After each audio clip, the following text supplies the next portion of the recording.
ഈ കുട്ടിയെ വനിതാ ഉദ്യോഗസ്ഥരെത്തി നേരിൽ കാണുകയും കുട്ടി കൗൺസിലർ പറഞ്ഞത് ശരിയാണെന്ന് ബോധ്യപ്പെടുകയും ചെയ്ത ഉദ്യോഗസ്ഥർ നേരെ CWCയെ ബന്ധപ്പെട്ടു. അപ്പോൾ ഇയാളെ കസ്റ്റഡിയിലെടുത്തു. എടുത്തപ്പോഴാണ് പോലീസ് അറിയുന്നത്, കൊച്ചി സിറ്റി ഷാഡോ പാലാരിവട്ടം പോലീസിനെ അറിയിക്കുന്നത്, ഞങ്ങൾ കുറെ നാളായി നിരീക്ഷിച്ചു വരുന്ന ആളാണ് ഈ പറയുന്ന 14 വയസ്സുകാരൻ. ഞങ്ങൾ കുറച്ച് നാളായിട്ട് ഇയാളുടെ പിന്നാലെയാണെന്ന് ഈ പറയുന്ന കൊച്ചി സിറ്റി ഷാഡോ എന്ന് പറയുന്നത് കൊച്ചി സിറ്റി പോലീസ് കമ്മീഷണറുടെ നേരിട്ടുള്ള കൺട്രോളിലാണ്. അവർക്ക് പ്രത്യേകിച്ച് ഒരു പോലീസ് സ്റ്റേഷനും ഇല്ല. അവർക്ക് പോലീസ് സ്റ്റേഷൻ ഇല്ല, നേരിട്ട് കമ്മീഷണർ CPയോടാണ്. കമ്മീഷണർ ഓഫ് പോലീസ് എന്ന് പറയുന്നത് CPയോട് ഡയറക്റ്റ് റിപ്പോർട്ട് ചെയ്യുക എന്നുള്ളതാണ് അവരുടെ ഏർപ്പാട്. അപ്പോൾ അവർ ഇവർക്ക് മറുപടി കൊടുത്തു.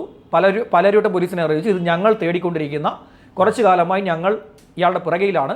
ഇയാൾ പോക്സോ കേസിൽ മാത്രമല്ല, ഇയാൾ ഈ ലഹരിയുടെ കാരിയർ കൂടിയാണ് എന്നുള്ള കാര്യം. അങ്ങനെ ഇയാളെ ഈ പറയുന്ന കുട്ടിയെ കസ്റ്റഡിയിലെടുക്കുകയും ഈ 9ാം ക്ലാസ്സുകാരനെ കസ്റ്റഡിയിലെടുക്കുകയും അവനിൽ കൊടുത്ത കൗൺസിലിംഗ് പ്രകാരം അവനെയും ഈ പറയുന്ന ജുവനൈൽ ബോർഡിൽ ഹാജരാക്കാൻ പറ്റുകയുള്ളൂ. പോലീസ് സ്റ്റേഷനിൽ വിളിച്ചിരുത്തി ചോദ്യം ചെയ്യാൻ പറ്റില്ല, സെല്ലിൽ പിടിച്ചിടാൻ പറ്റില്ല.